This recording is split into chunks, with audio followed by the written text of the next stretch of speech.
Pengalaman ini dialami oleh Pak Marno. Ketika hari libur nasional, Pak Marno beserta istri dan anak laki-lakinya yang masih berumur 8 tahun berlibur di daerah pantai selatan Jawa. Pak Marno datang ke pantai tersebut sebelum tengah hari. Suasana di pantai tersebut sangat ramai karena hari itu merupakan libur nasional. Didukung cuaca yang cerah, keadaan pantai sangat ramai dengan orang yang main di sekitar pantai. Anak Pak Marno yang sudah memakai kaos dan celana pendek, senang melihat anak-anak yang lain bermain ombak di pinggir pantai. Dia langsung menuju garis pantai lalu berbaur dengan anak yang lain main air laut. Saat itu ombak sangat kecil, jadi aman untuk anak-anak bermain. Tapi Pak Marno tidak ikut main air, hanya berada di pantai untuk mengawasi anaknya, sedangkan istrinya duduk agak jauh mencari tempat yang teduh dikarenakan sinar matahari sangat terik dan panas. Pak Marno melihat anaknya bermain dengan ombak dengan ceria, dia pun berinisiatif untuk mengabadikannya dalam sebuah kamera. Diambillah kamera yang berada di dalam tas selempangnya. Lalu dia mulai menyalakan kamera tersebut dan menyeting-nyetingnya. Untuk menyeting kamera, Pak Marno harus menunduk supaya kamera tersebut tidak silau terkena sinar matahari. Setelah beres disetting dan mau memotret anaknya, Pak Marno terkejut dan panik karena anaknya sudah tidak ada di garis pantai. Dia pun melihat sekeliling pantai dan ditemukan anaknya sudah berjalan jauh ke tengah laut. Pak Marno memanggil-manggil anaknya namun anaknya tidak mendengar dan terus berjalan ke tengah laut.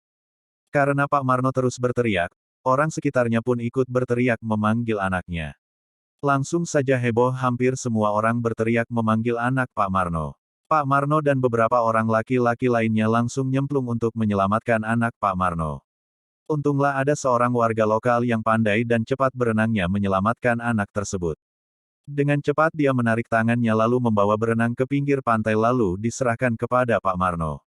Pak Marno menggendong anaknya. Di sebelahnya istri Pak Marno menangis histeris. Si anak yang telah diselamatkan langsung ditanya oleh Pak Marno tapi dia hanya bengong dengan tatapan kosong. Dia hanya bisa membisu. Hal tersebut membuat istri Pak Marno semakin keras menangis. Orang lokal yang menyelamatkan anak Pak Marno mengatakan bahwa beberapa meter lagi anaknya mungkin akan tenggelam karena ada semacam palung yang lebih dalam dengan arus kencang di bawahnya. Dan sebulan sebelumnya ada kejadian serupa yang menimpa anak kecil juga namun sayangnya orang tua si anak saat kejadian telat menyadarinya. Sehingga anak tersebut hanyut dan meninggal tidak tertolong bahkan mayatnya ditemukan keesokan harinya. Setelah semua mulai tenang Pak Marno langsung memutuskan balik ke rumah ke kota.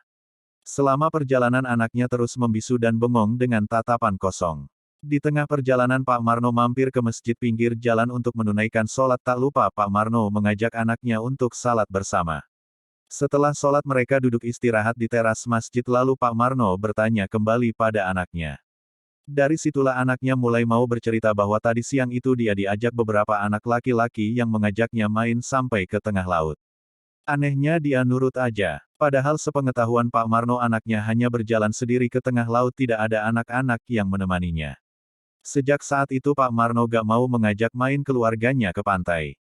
Bahkan istrinya sangat trauma dengan laut.